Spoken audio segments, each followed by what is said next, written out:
ગુજરાત ન્યૂઝમાં આપનું સ્વાગત છે। મકરપુરા જેઆઈડીસીની એબીબી કંપનીના સ્ટોર રૂમમાં ઘૂસી 32 લાખના કેબલની ચોરી બાબતે ડીસીપી ઝોન 3ના અભિષેક ગુપ્તાએ માહિતી આપી। મકરપુરા જેઆઈડીસીમાં માણેજા ક્રોસિંગ પાસે આવેલી એબીસી કંપનીના સ્ટોર રૂમમાં મૂકેલ 32 લાખના કેબલ ચોરી થયા હતા। કંપનીના સીસીટીવી કેમેરા અને પંચિંગ મશીનની હાજરી ચેક કરતા એક કારમાં આવેલા આરોપીઓ જીપમાં કેબલ ચોરીને લઈ જતા હોવાનું જણાઈ આવતા પોલીસે ગુનો દાખલ કર્યો છે।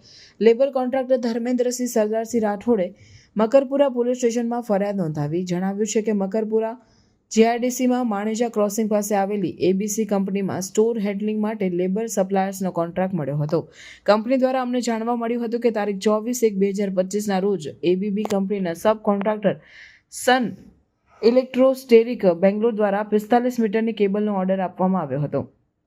કંપનીના store in charge Anil Chaudhary cable લેવા માટે સ્ટોરમાં ગયા ત્યારે તેઓને સ્ટોક ઓછો હોવાની શંકા થઈ હતી। સ્ટોકની ચકાસણી કરતા 32.69 લાખના 3 કેબલની ચોરી થઈ હતી। આ સામાનની જાળવણી રાખવાની જવાબદારી અમારી પ્રથમ પેકર્સ નામની કંપનીની છે।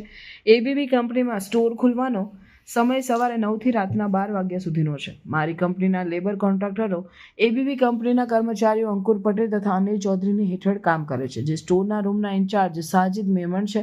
એબીબી કંપનીના સીસીટીવી કેમેરા જોતા તેમજ પંચિંગ મશીન ચેક કરતા એવી હકીકત જણાઈ હતી કે ગત 4 જાન્યુઆરીએ સવારે 5:53 થી 7:30 દરમિયાન કંપનીની કોઈપણ પરવાનગી લીધા વિના એબીબી કંપનીના વેન્ડર યાદવ રોડ કેરિયરના કામ કરતા માણસોએ કારમાં આવીને સ્ટોરરૂમની પાછળના પતરા હટાવીને અંદર જઈને કેબલ લઈ આવી પાછળના ભાગે ઊભેલી જીપમાં મૂકીને લઈ ગયા હતા।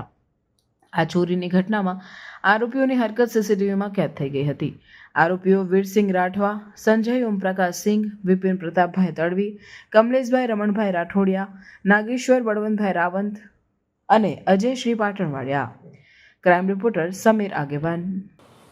વડોદરામાં એબીબી કરીને કંપની છે, જેમાં એમને સીસીટીવી ફૂટેજ ચેક કરતા તેમનો જે મુદ્દામાલ હતો કોપરના વાયરની કમી દેખવા મળી। પછી એમણે તપાસ કરી અને તપાસ કરતાં એમને જે માલ ગુમ થયેલું જો જાણવા આવ્યું તે બાબતે પોલીસ સ્ટેશનમાં અરજી આપવામાં આવી। પોલીસ સ્ટેશને સીસીટીવી ફૂટેજ ચેક કર્યા અને જે તે વ્યક્તિની તપાસ કરતાં ધ્યાને આવ્યું કે કુલ 32 લાખ આસપાસનો મુદ્દામાલ 1770 મીટર જેટલા કોપરના વાયર ગુમ છે, જેની કિંમત સાથે જો જોવામાં આવે તો 32 લાખ ઉપરનો મુદ્દામાલ થાય છે। અને તેમાં સીસીટીવી ફૂટેજમાં જે આરોપી દેખાય છે તેની મકરપુરા પોલીસ સ્ટેશન દ્વારા ધરપકડ પણ કરવામાં આવી છે। કોણ છે સર માસ્ટરમાઇન્ડ? હજુ તપાસ ચાલી રહી છે, એટલે માસ્ટરમાઇન્ડ કોણ છે એ કહેવું મુશ્કેલ છે, પરંતુ જે લોકોના સીસીટીવીમાં દેખાતા હતા તે લોકોને ધરપકડ કરવામાં આવી છે અને વધુ તપાસ પણ હાથ ધરી રહ્યા છે, કારણ કે ખૂબ જ મોટી માત્રામાં મુદ્દામાલ ગયો છે। તો કોની અંદર સંડોવણી છે, કંપનીમાંથી પણ જે કામ કરતા સિક્યોરિટીના માણસો, અન્ય માણસોની પણ તપાસ અમે કરી રહ્યા છીએ અને જે પ્રમાણે આગળ નામ ખુલતા જશે અને જે પ્રમાણે આગળ સચ્ચાઈ સામે આવતી જશે તે પ્રમાણે યોગ્ય કાર્યવાહી આ બાબતે કરવામાં આવશે। કેવા પ્રકારની મોડસ ઓપરેન્ડી? ભંગાર જનરલી કંપનીમાં જે ભંગાર અથવા કચરો નીકળતો હોય છે, કચરાને સ્ક્રેપને આપવા માટે એક ટેન્ડરિંગ કરવામાં આવતું હોય અને તેના આધારે કોઈપણ એક કંપનીને પ્રોજેક્ટ આપવામાં આવતો હોય છે। તો યાદવ રોડ કરિયર્સ નામની જે કંપની હતી તેને આ સ્ક્રેપનો માલ લઈ જવાનો કોન્ટ્રાક્ટ આપવામાં આવ્યો હતો અને તે માટે 5 થી 6 માણસો પોતાના છોટા હાથીમાં સવારના સમયે 5 થી 6 વાગ્યાના ગાળામાં એ સ્ક્રેપનો માલ ભંગાર અને કચરો લેવા માટે આવતા હોય છે અને તેમાં થોડો કરીને કોપરના વાયર લઈ ગયા હોવાની શંકા છે, પણ કઈ રીતે એમની આ ચોરી કરવામાં આવી છે તે બાબતે હજુ તપાસ કરી રહ્યા છીએ।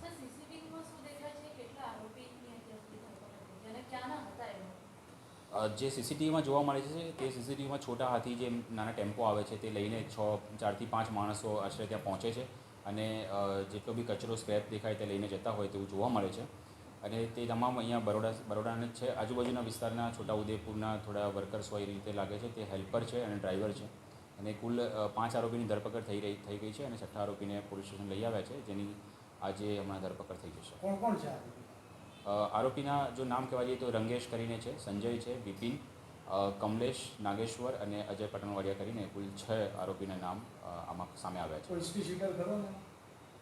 ના, તે હજુ સુધી સામે નથી આવ્યું, હજુ ડિટેલમાં તપાસ અમે કરી રહ્યા છીએ। હજુ સુધી કોઈ ગુનાહિત ભૂતકાળ નથી આવ્યા। નાના મોટા પ્રોહિબિશનના કે મારામારીના 1-2 કેસ થયા હોય એવા 1-2 આરોપી છે, પણ વધારે કોઈ રીઢા ગુનેગાર હોય એવું હજુ સુધી સામે નથી આવ્યું, પણ આ બાબતે તપાસ ડિટેલમાં કરી રહ્યા છીએ।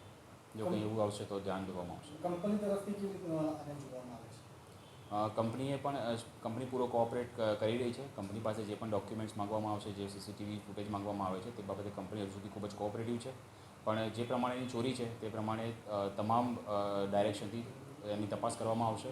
કંપનીના અંદરના માણસોની પણ પૂછપરછ કરવામાં આવશે, સિક્યોરિટીના માણસોની પૂછપરછ કરવામાં આવશે અને યોગ્ય રીતે તમામ દસ્તાવેજ જે મુદ્દામાં લાવ્યા હતા તેની પરચેઝની નોટ્સ, ટ્રાન્સફર નોટ્સ, તમામ વસ્તુઓ ચેક કરવામાં આવશે. સર, અત્યારે જોવામાં આવે તો અત્યારે આ મુદ્દામાં જે સ્ક્રેપનો છે તે તેમને પકડી પાડવામાં આવે છે. કેટલા સમયથી આ લોકો આ વસ્તુ કરતા હતા તેને કોઈ ઇન્ટરોગેટ કરવામાં આવે છે?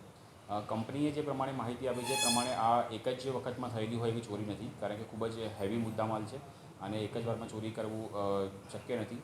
એટલે જે પ્રમાણે કંપનીએ માહિતી આપી છે તે પ્રમાણે ઘણા 2-3 મહિનાના સમયગાળામાં થોડું કરીને વાયર કાપીને લઈ ગયા હોય એવું બની શકે. તો અત્યારે આ 32 લાખનો છે તો બધી ચોરીઓને ભેગું કરીએ તો કેટલો સરળ? આ જે કહે છે ટોટલ બધી ચોરીનો બધીનો સમાવેશ કરીને 32 લાખનો કીધો છે, કારણ કે 32 લાખમાં જે વાયર છે, કોપરના વાયરો 1770 મીટરના 3 અલગ વાયરિંગ છે. એક 870 મીટર, એક 562 મીટરનું રીલ છે અને એક 338 મીટરનું રીલ છે. એ ત્રણેય કોપરની જે ક્વોલિટી છે તેના આધારે ત્રણેયનો ભાવ પણ અલગ છે. એટલે એના આધારે જે 32 લાખનો જે મુદ્દામાલ ચોરી દાખલ કરી એમાં ઓડિટ દર 3 મહિને કે 4 મહિને થતું હોય છે. એટલે લાસ્ટ ઓડિટમાં અને આ ઓડિટમાં જે ડિફરન્સ ઊભો થયો છે તેના આધારે આ મુદ્દામાલ ગયો છે તેવું દાખલ કરવામાં આવ્યું સર, 6 જણના જોબ પ્રોફાઇલ શું છે? છે. એપને કલેક્ટ કરવા માટે જે હેલ્પર હોય એ રીતે હેલ્પર છે અને 2 જે છે એ ડ્રાઈવર છે. સુપરવિઝન કોણ કરે? સંજય કરીને છે જે સુપરવાઇઝરની પોસ્ટ હોય એવું કંપનીનું કહેવું છે. આરોપીએ જે વાહનનો ઉપયોગ કરે છે ચોરીનું છે કે પછી વિગત મળી છે? તે બાબતે તપાસ કરી રહ્યા છે. આજે હમણાં કંપનીના કોઈ કર્મચારીની સુનાવણી કરી છે?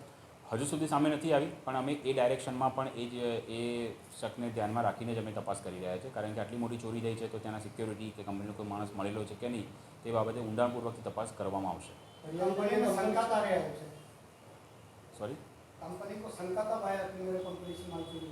કંપનીને શંકા છેલ્લા અઠવાડિયા પહેલાં આવી હતી. પછી એણે પોલીસ સ્ટેશનમાં અરજી આપી હતી અને પોલીસ સ્ટેશન પૂરી તપાસ કરી, આરોપી મળી આવ્યા અને પછી અમે દાખલ કરી. સમાચારોની અવનવી અપડેટ્સ માટે જોતા રહો સેક્યુલર ગુજરાત ન્યૂઝ. સાથે સેક્યુલર ગુજરાત ન્યૂઝ ચેનલને લાઇક, શેર અને સબસ્ક્રાઇબ કરો અને બેલ આઇકોન દબાવીને સમાચારોની ઝડપી માહિતી મેળવો.